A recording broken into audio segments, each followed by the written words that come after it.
3, 2, 1, 0. Event number 96 completed. And we have a successful liftoff of Vikram S rocket. I think I should be able to show you the jubilant environment here at the Mission Control Center, where the entire team is celebrating the launch and the spin stabilized rocket. The views from the launcher camera. In a few seconds, the vehicle will undergo the condition of maximum aerodynamic pressure followed by the motor burnout, and we will get you those confirmations shortly. The vehicle will experience Qmax around 15 seconds, and at the same time maximum aerodynamic loads will occur. Just to remind the viewers, this is an hello दोस्तों, मैं आप सबका स्वागत करता हूं और आज भारत के अवकाश और अंतरिक्ष क्षेत्र के इतिहास का सबसे इम्पोर्टेंट डे है। लगभग 55 साल पहले इसरो ने अपना पहला रॉकेट रोहिणी 75 लॉन्च किया था, that is the sounding rocket, और वो हुआ था नवंबर 20, 1967 को। और उसके 55 साल बाद आज भारत के ही एक स्टार्टअप ने प्राइवेटली बनाया हुआ अपना पहला sounding rocket that is Vikram S को सक्सेसफुली लॉन्च किया है। और ये सब चीज़ों का कनेक्शन क्या है, ये आज के वीडियो में हम देखेंगे। तो आओ दोस्तों, देखते हैं विक्रम एस के सक्सेसफुल लॉन्च के डिटेल्स। इसरो ने अपना पहला रॉकेट 20 नवंबर 1967 में लॉन्च किया था और वो सक्सेसफुल लॉन्च था।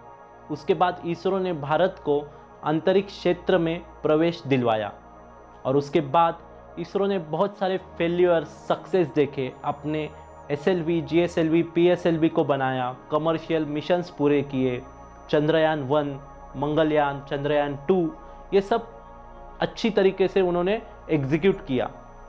और आज ये सब की स्टार्ट हुई थी एक आदमी के विजन से, उनका नाम था डॉक्टर विक्रम साराभाई। और डॉक्टर विक्रम साराभाई के नाम पे ही आज भारत के एक प्राइवेट कंपनी स्काईरूट ने अपना पहला रॉकेट विक्रम एस को, जो कि साउंडिंग रॉकेट था, श्रीहरिकोटा के लॉन्चिंग बेस से लॉन्च किया आज नवंबर में 11:30 बजे, और that is the successful launch. तो दोस्तों, आज जो लॉन्चिंग हुई वो श्रीहरिकोटा से हुई लगभग सुबह 11:30 बजे।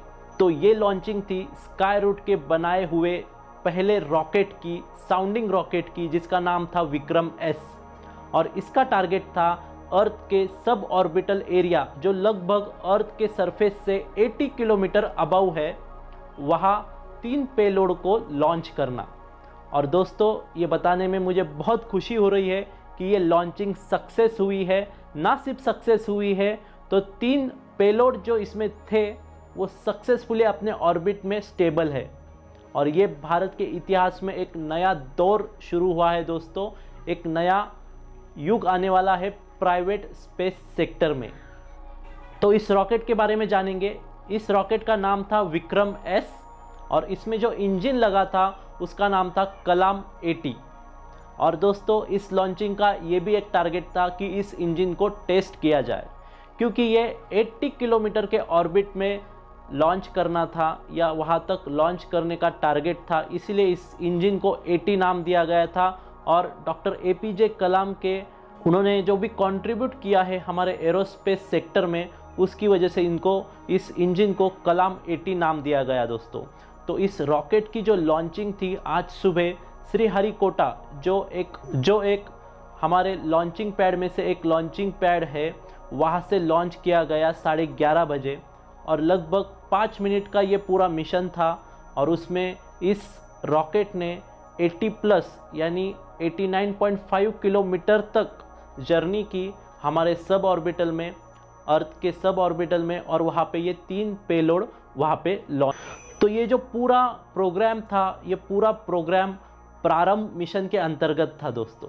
इसरो का और भारत सरकार का प्रारंभ मिशन है, जिसमें उन्होंने बिगिनिंग की है। प्रारंभ का अर्थ होता है बिगिनिंग, और उन्होंने बिगिनिंग की है, प्रारंभ किया है कि एरोस्पेस सेक्टर में, एरोस्पेस एंड जो भी स्पेस टेक्नोलॉजी सेक्टर है उसमें प्राइवेट कंपनीज़ को इनवाइट करना, उनके साथ MOU साइन करके, टेक्नोलॉजी ट्रांसफ़र करके, उनको भी इनवाइट करके उनको भी यहाँ काम करने की अपॉर्चुनिटी देना।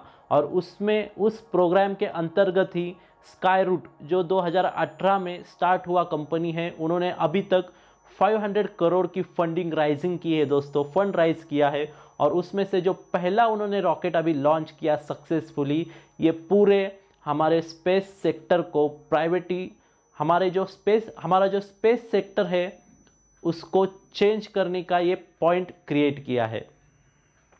तो ये जो रॉकेट था ये सक्सेसफुली लॉन्च होके बंगाल बे में आके गिरा है और अपने 3 पेलोड को उन्होंने सक्सेसफुली अपने ऑर्बिट में सेटल किया है दोस्तों।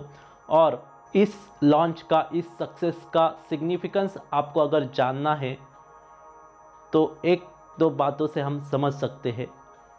पूरे दुनिया में बहुत ही चुनिंदा देश है जिनके पास सैटेलाइट लॉन्च व्हीकल कैपेसिटी है, सैटेलाइट लॉन्च व्हीकल की टेक्नोलॉजी है, उसमें से भारत एक है।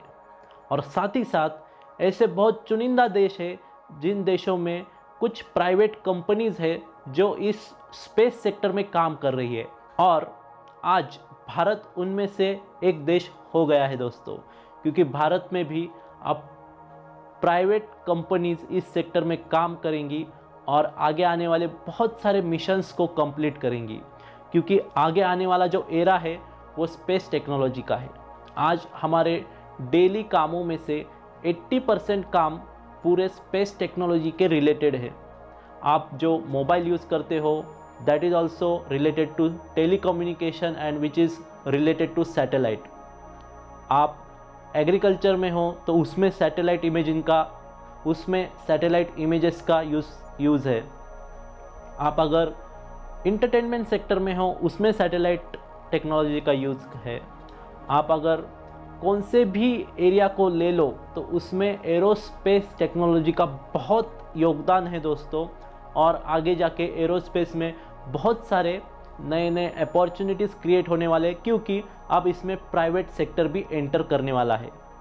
और आप तो जानते हैं कि पृथ्वी पे लिमिटेड रिसोर्सेस है, तो भविष्य में जाके हमें हमारे कुछ रिसोर्सेस के लिए आउटर स्पेस के ऊपर डिपेंड रहना पड़ेगा।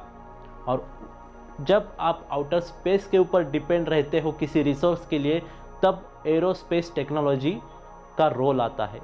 और ये शुरुआत हुई है आज से। तो मैं स्काईरूट, इसरो और भारत ये सभी को शुभकामनाएं देता हूँ उनके आज की सक्सेस की। बहुत ही इम्पोर्टेंट सक्सेस आज उनको मिला है और इसके मायने भी बहुत है। और आप भी दोस्तों, आप अगर एस्ट्रोनॉमी, एरोस्पेस, स्पेस साइंस इसके बारे में इंटरेस्ट रखते हो, जो कि रखना चाहिए सबको, तो इस चैनल को सब्सक्राइब करें।